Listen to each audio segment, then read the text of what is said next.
Halo, selamat datang dan salam kenal buat sobat cerita kasus. Cerita kasus yang ingin saya bahas tentang sebuah film berjudul One BR. Film ini rilis pada tanggal 18 Juli 2019 dan disutradarai oleh David Marmor. Pemeran film utama ini adalah Nicholas Brayden berperan dengan nama Sarah, Giles Matthew berperan dengan nama Brian, Taylor Nichols berperan sebagai Jerry. Film ini diceritakan ada seorang wanita yang sedang mencari tempat tinggal. Walau awalnya baik-baik saja, ternyata isinya psikopat. Dan wanita ini sering disiksa untuk menjadi bagian darinya. Apakah wanita ini akhirnya menjadi psikopat? Atau dia bisa keluar dari apartemen itu? Buat kalian yang penasaran sama cerita ini, mohon subscribe, like, dan share. Oke sobat cerita kasus, let's play!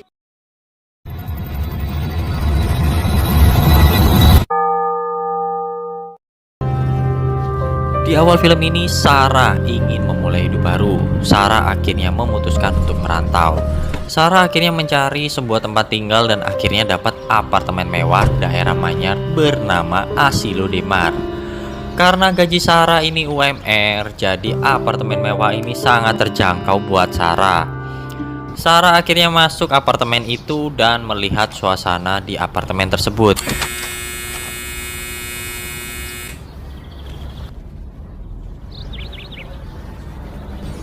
Ternyata suasana apartemennya bagus sih, dan orang yang tinggal di sana sangat ramah-ramah. Sarah akhirnya bertemu dengan Pak RT yang bernama Jerry. Sarah dipersilakan Jerry masuk untuk melihat-lihat sekitar.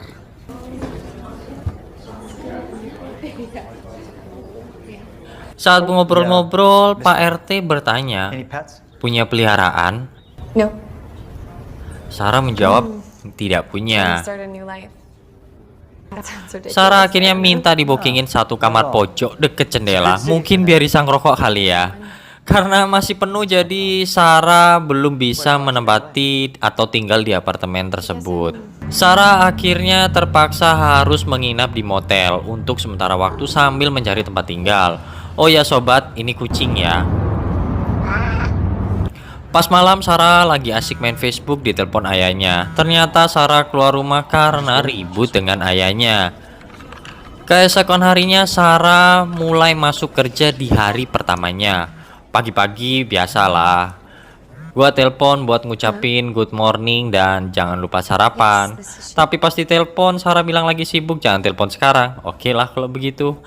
Sarah akhirnya di tempat kerja berkenalan dengan Lisa. Pas enak-enak bahas drama Korea, HP Sarah berbunyi lagi. Rupanya pihak apartemen Asilo de Mar menghubungi Sarah.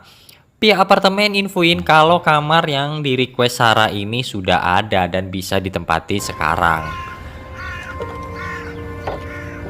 Di sini akhirnya Sarah mulai pindahan. Pas pindahan ketemu cowok ganteng yang bernama Brian. Mereka berdua akhirnya berkenalan. Sarah juga di sini disambut baik oleh semua penghuni apartemen hingga diadakan pesta kecil. Waktu Sarah lagi sendirian, tiba-tiba disamperin pria aneh berkacamata satu, dan pria ini bernama Lester. Lester ini menawarkan buku untuk dibaca oleh Sarah. Buku ini berjudul tentang kekuatan komunitas. Sarah yang takut dan tidak suka akhirnya menolak pemberian buku dari Lester. Diam-diam sih Sarah ini tertarik loh sama Brian, sempat kasih kode-kode. Yeah. I still can't believe I got it out of all those people. Pesta telah usai, malam mulai datang. Waktunya untuk tidur. Sarah harus tidur dengan ala kadarnya dengan fasilitas apartemen yang bukan spring bed. Sarah ini termasuk wanita insomnia, jadi sebelum tidur dia harus minum obat tidur. Tapi biasanya kalau minum obat tidur itu bisa tidur ya. Sarah ini nggak bisa tidur karena ada gangguan di kamarnya. Ada suara-suara aneh, suara-suara yang keras yang terdengar oleh Sarah membuat Sarah ini tidak bisa tidur. Entah karena dosis yang kurang atau kasurnya yang nggak enak, Sarah akhirnya memutuskan membeli kasur dan membeli obat tidur yang dosisnya lebih tinggi. Saat Sarah membawa kasur menuju kamarnya, bertemulah secara nggak langsung dengan Brian. Sarah makin baper karena si Brian ini ngebantu Sarah bawa kasur sampai di depan kamar Sarah. Walau dengan kasur baru, ternyata Sarah ini belum bisa tidur pulas. Suara aneh dan keras selalu terdengar di kamar Sarah. Saat Sarah memanggil kucing kesayangannya, Sarah ini melihat bayangan hitam seperti orang yang sedang berlari. Sarah akhirnya bangun dan mengejar bayangan itu. Edie, Sarah malah ketemu nenek tua. Edie, what are you doing? Ya, Sarah sempat mengeluh dan sharing nih sama nenek ini bahwa sering terdengar suara-suara, tapi si nenek ini menjawab kalau dia tidak mendengarkan bunyi apa-apa. Sarah mulai masuk kamar dan memaksakan diri untuk tidur. Keesokan harinya, Sarah yang mau berangkat kerja tiba-tiba dapat surat misterius yang masuk di dalam bawah pintunya. Surat itu tentang aturan apartemen dilarang membawa hewan peliharaan. Dan ada tulis di bawahnya bahwa ada orang yang alergi dan Sarah ini dikatain wanita pelacur yang egois. Sarah akhirnya cepat-cepat keluar dan mencari siapa orang yang mengirim surat itu. Rupanya dari jauh ada seorang aneh. Pria ini yang kacamataan. Sedikit mencurigakan sih. Akhirnya pria ini kabur saat Sarah mulai mendekat. Waktu Sarah mau balik, nggak sengaja berpapasan dengan Brian. Rasa takut yang tadi muncul hilang. Brian akhirnya mengajak janjian si Sarah untuk dinner malam ini. Tapi walaupun awalnya Sarah menolak, akhirnya Sarah menerima janji si Brian. Di kantor, Sarah dapat tugas yang sangat banyak dan harus diselesaikan malam ini. Kalau nggak selesai, dia tidak dapat uang lembur. Lisa yang tahu Sarah tidak fokus, Lisa menghibur Sarah dan mengajak makan.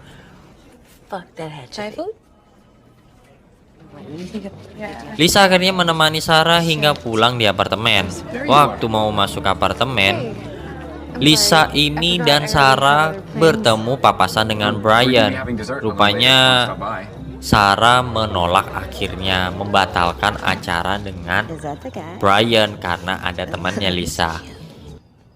Di sini Sarah menceritakan masalah hidupnya ke Lisa dan Lisa akhirnya memberikan nasihat kepada Sarah.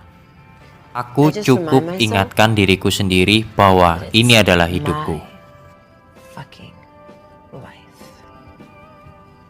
My fucking life. Malam telah tiba. Sarah di sini bisa tidur pulas. Cantik juga kalau tidur ya, Sarah. Tapi Sarah kebangun bukan karena berisik, tetapi ada bau-bau gosong.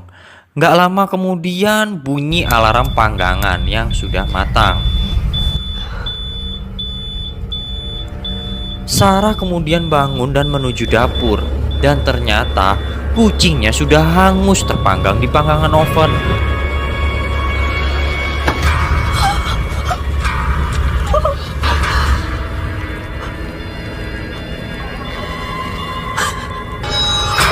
Tiba-tiba ada seseorang yang membekap Sarah dari belakang dan mengikat Sarah di kursi. Sarah mengira itu adalah Lester, si pria kacamata satu. Ternyata saat pria ini menyalakan lampu,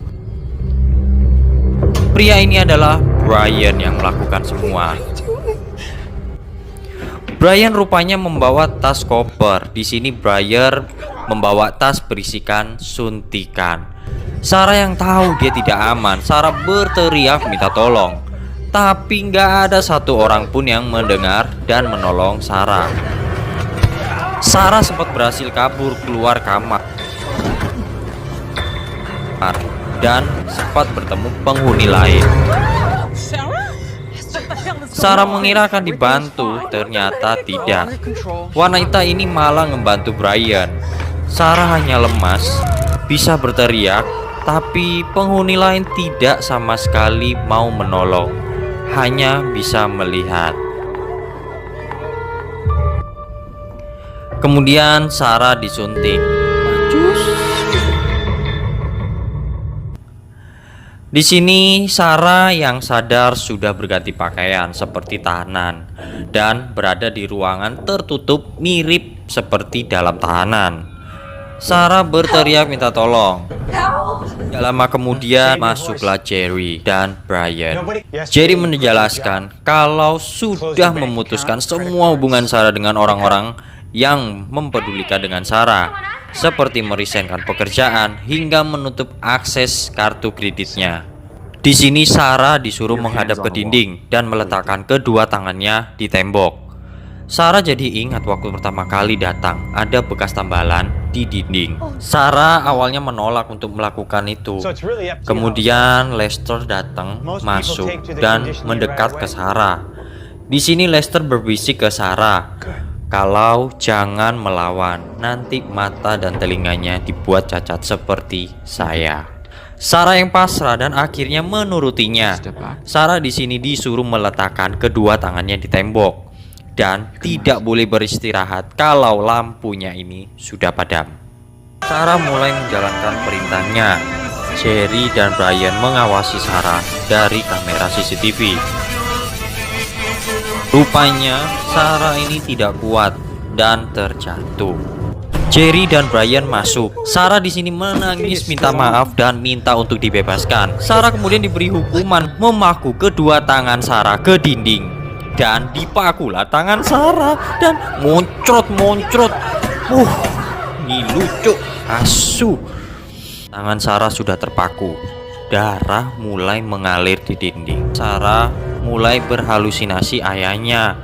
Sarah akhirnya memaksakan melepaskan tangannya yang terpaku. Anjrit. Jerry dan Brian akhirnya masuk. Sarah memaksakan diri untuk melanjutkan hukuman. Ternyata Jerry dan Brian ini tidak menyiksa Sarah lagi, melainkan memberikan ucapan kalau Sarah lolos masuk komunitas ini. Jerry kemudian memeluk Sarah.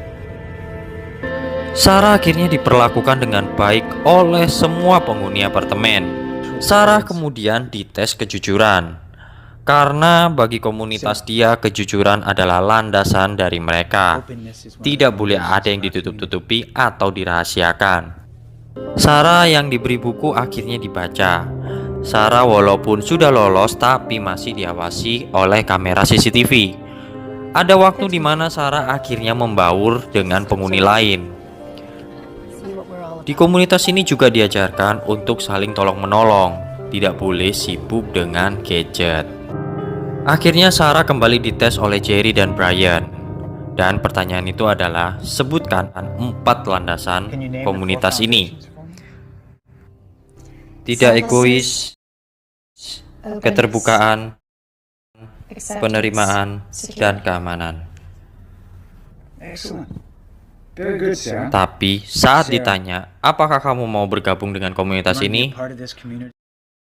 Sarah menjawab, mau. Sarah terbukti berbohong, karena sebenarnya Sarah nggak mau. Akhirnya Sarah pun ketakutan dan menjawab dengan jujur kalau dia akan berusaha untuk menjadi bagian dari komunitas ini. Komunitas ini dicetuskan oleh Charles Earlby. Dan waktu Sarah diajak ke sebuah sekolah, anak-anak sejak dini sudah didoktrin tentang komunitas ini. Sarah kemudian mendapat tugas tanggung jawab untuk memantau CCTV bersama Brian. Sarah kemudian melihat ruangan sekitar dan melihat ada CCTV. Sarah sempat bertanya, siapa yang mengawasi kita di ruangan ini? Brian pun menjawab, bukan urusan kita. Dan Sarah di situ mulai kembali melihat monitor. Saat Sarah melihat monitor, terlihatlah Eddie sedang sakit. Kemudian Sarah menginfokan ke Brian. Saat di kamar nenek Eddie, banyak penghuni berkedatangan. Tidak lama kemudian Brian datang bersama Jerry. Jerry sempat mengucapkan salam perpisahan dengan nenek Eddie. Sarah merasa ada yang aneh. Ternyata di dalam komunitas ini yang sudah tidak bisa berkontribusi harus siap seperti Eddie. Eddie sudah tahu apa yang terjadi dengan dia. Eddie berpamitan dengan senang, tersenyum, dan siap dieksekusi.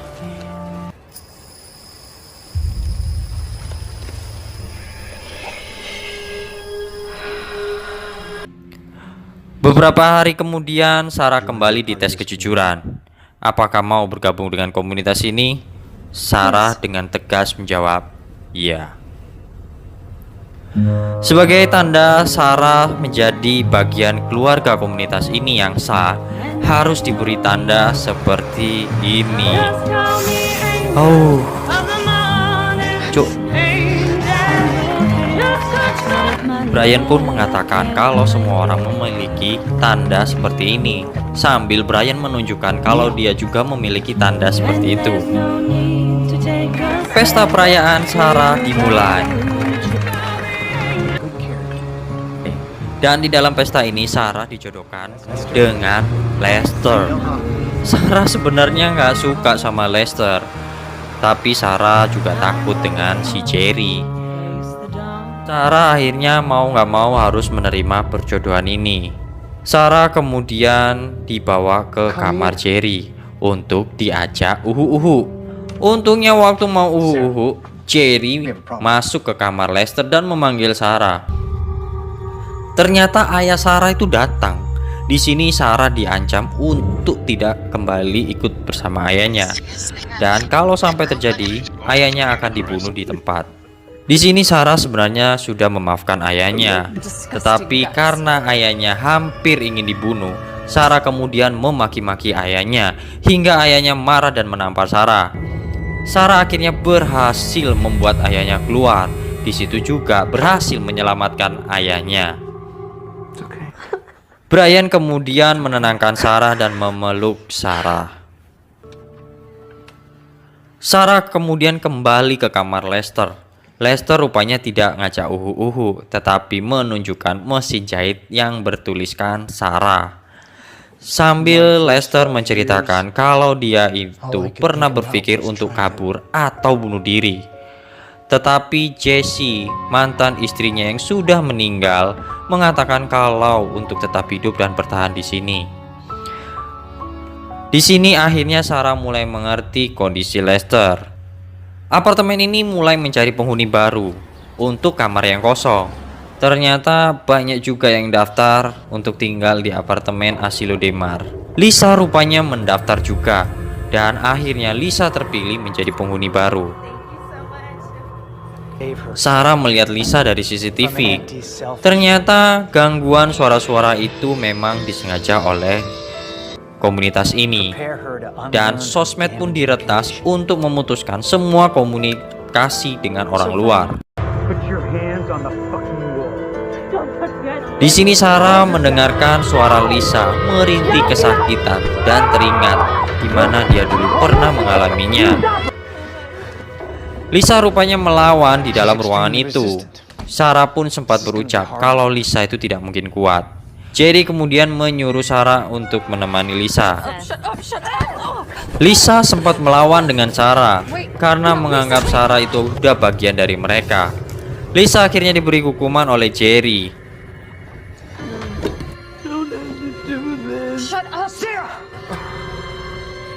Sarah akhirnya menusuk obeng ke Jerry.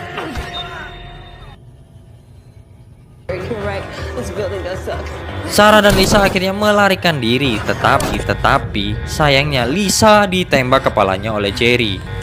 Sarah kemudian berhasil membunuh Jerry dan mengambil kunci dan pistol.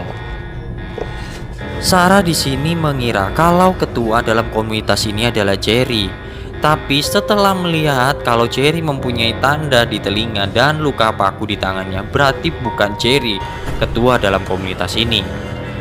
Ya, Sarah akhirnya pun bergegas kabur. Sarah sempat dikepung oleh penghuni apartemen dan sempat mengatakan dan mengajak untuk bebas dari tempat ini. Nggak lama Brian muncul. Sarah sempat bertanya, siapa ketua di sini? Brian menjelaskan kalau komunitas ini sudah dibentuk sejak 3 tahun oleh Charles Earlby.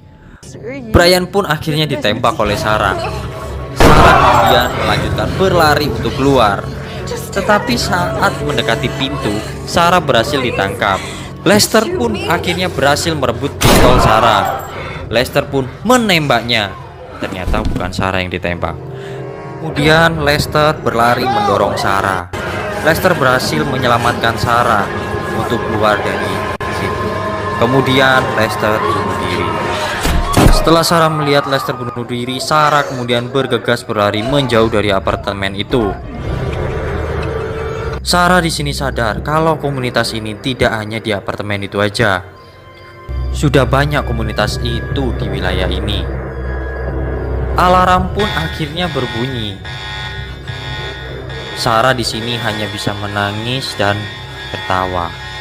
Bingung harus mengekspresikan gimana atas apa yang dia alami.